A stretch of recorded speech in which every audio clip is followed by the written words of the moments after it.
Cet homme incroyable a renoncé à tout ce pourquoi il a travaillé dur. Tout cela à cause de cette femme malade. Oui, vous m'avez bien entendu, cet homme n'a rien aujourd'hui à cause de cette femme. Ils vivent une vie très pauvre, mais quand ils sont ensemble, ils utilisent ce temps pour sourire, à se câliner, à s'embrasser et à chanter.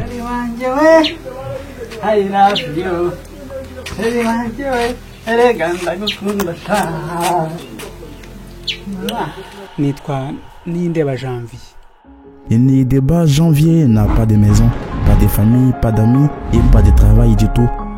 Tout ce qu'il a, c'est Domitila, une femme qui a une infection cutanée très horrible qui s'étend sur tout son corps. Mais même si cette femme n'avait jamais été aimée par un homme auparavant, elle ne voulait toujours pas vivre avec Janvier qui avait investi tout ce qu'il avait pour l'avoir. Mais finalement, après tant d'épreuves, ses efforts ont porté leurs résultats lorsque Domitila l'a accepté et que les deux ont accepté de commencer une relation. Mais cela a eu un coût très élevé pour Janvier car il a dû sacrifier tout ce qu'il avait pour cette femme. En conséquence, leur vie est maintenant pleine de pauvreté, de faim et de discriminations douloureuses.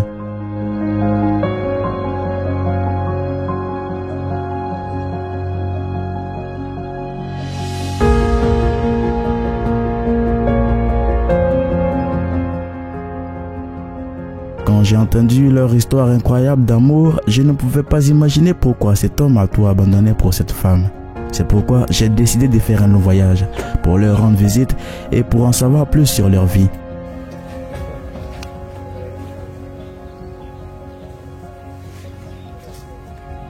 Ce n'est un secret pour personne que Janvier a du mal à cause de sa décision, mais avant de le blâmer, il est important de savoir pourquoi il ne le regrette pas. Tout a commencé dans une église où Domitila était une chanteuse dans la chorale. À ce moment-là, Janvier venait de se convertir au christianisme et quand il a vu Domitila chanter, il n'a pas pu s'empêcher de tomber amoureux d'elle. L'homme s'est approché d'elle, mais Domitila ne s'intéressait pas à lui et Janvier n'était pas aussi prêt à accepter un non rapide. C'est moi qui l'ai demandé en mariage, mais elle a refusé pour la première fois. J'ai essayé de la convaincre en lui disant que mes intentions envers elle étaient bonnes. Mais elle a quand même refusé. Elle m'a refusé en pensant que je voulais juste coucher avec elle. Mais je lui ai dit que si elle m'acceptait, nous fonderons une belle famille ensemble. C'est à ce moment-là qu'elle m'a trouvé sérieux. Et à partir de là, notre relation s'est renforcée de jour en jour.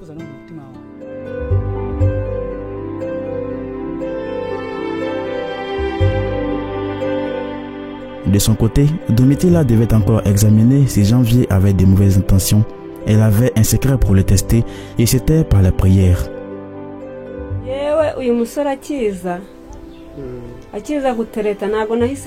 Quand Janvier, mon mari actuel, a commencé à sortir avec moi, je n'y ai jamais cru. Parce que je savais que les jeunes hommes de maintenant mentent aux filles sans de bonnes intentions. Je lui ai demandé d'aller prier avec moi dans les montagnes et il a accepté. Cela m'a montré qu'il était attaché à notre relation.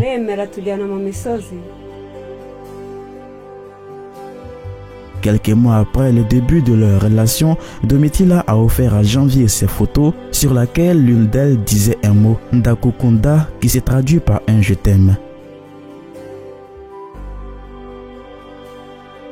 C'était le dernier signe que Janvier attendait, ce qui lui a prouvé que Domitila était pleinement engagée. Alors, il lui a proposé le mariage, mais Domitila a refusé, pensant qu'il ne serait pas à l'aise avec son visage terrifiant. Mais Janvier a insisté et elle a finalement accepté cette décision. Juste avant le mariage, Janvier a invité ses parents à rencontrer sa petite amie, mais c'est le moment où le pire s'est passé.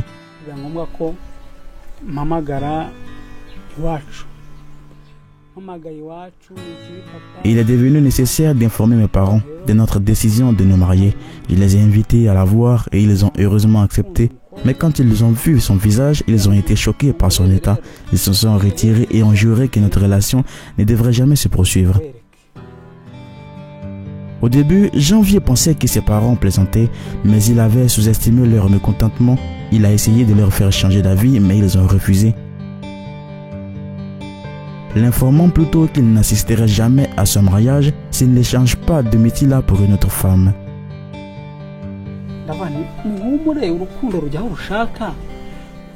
J'ai essayé de les faire changer d'avis en leur disant que mon cœur avait choisi cette femme. Je les ai suppliés de l'accepter parce qu'elle était mon seul choix. Même si je m'engageais avec une autre femme aujourd'hui, je ne l'aimerais pas comme je l'aime elle. Ils ne voulaient pas m'écouter et ils sont rentrés chez eux très en colère.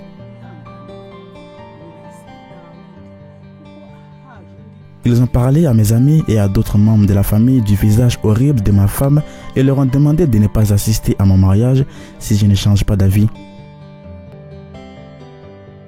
À l'approche du mariage, Janvier s'est rendu compte que ses parents étaient plus que sérieux au sujet de leur décision sur son grand jour. C'est pourquoi il a décidé d'embaucher un autre couple pour jouer le titre de ses parents après que ses parents biologiques l'aient renié.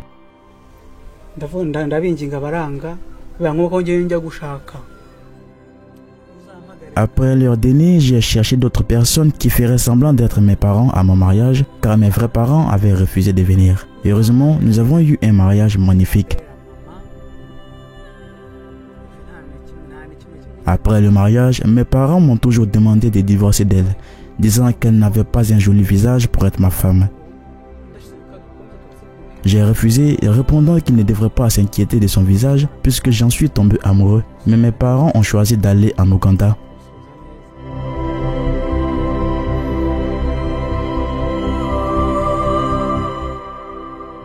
Après le départ de ses parents, Janvier a eu une énorme bataille à mener alors que ses amis ont commencé à se moquer de lui, disant que sa femme lui faisait honte et il était laide.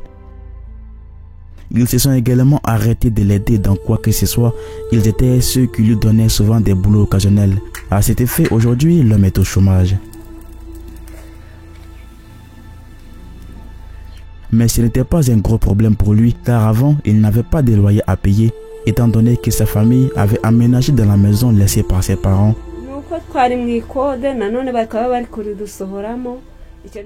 Mais lorsque ses parents, après l'avoir su, ont exigé que leur maison soit vendue, c'est à ce moment-là que leurs problèmes se sont multipliés puisqu'ils ont aménagé dans une maison à louer. Nous vivons dans une maison louée et le propriétaire est sur le point de nous faire sortir en raison de notre incapacité à payer notre loyer. Comme vous pouvez le voir, j'ai du mal à trouver un emploi car beaucoup de gens ne se sentent pas à l'aise avec moi à cause de mon état. Le revenu de mon mari est très limité et ne peut pas payer notre loyer en plus d'autres choses que nous sommes censés régler. Nous aimerions que les gens nous aident à construire notre maison pour y vivre. Si nous obtenons une maison, notre objectif sera de créer une petite activité qui puisse nous soutenir afin que nous soyons prêts à avoir des enfants. En tant que personne qui a été fortement victime d'intimidation et de discrimination, Domitilla a appris à être patiente avec son état.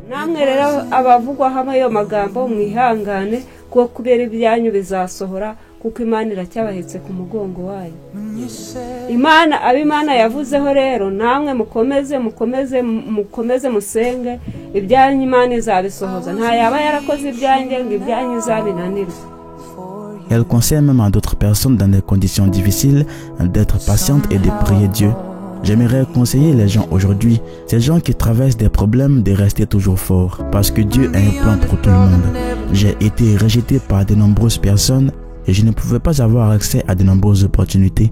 Et même dans ces conditions difficiles, Dieu m'a soutenu et j'ai trouvé l'amour de ma vie. Si Dieu me l'a fait, il peut le faire pour vous aussi. La seule chose que vous devez faire est de faire confiance en son pouvoir pour vous sauver. Vous pouvez aider cette famille si vous le souhaitez à améliorer sa vie grâce au lien Giving Life qui se trouve dans la description de cette vidéo et épinglé dans le premier commentaire.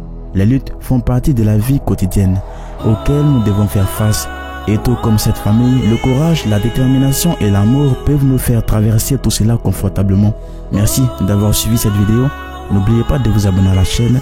À la prochaine et que Dieu vous garde.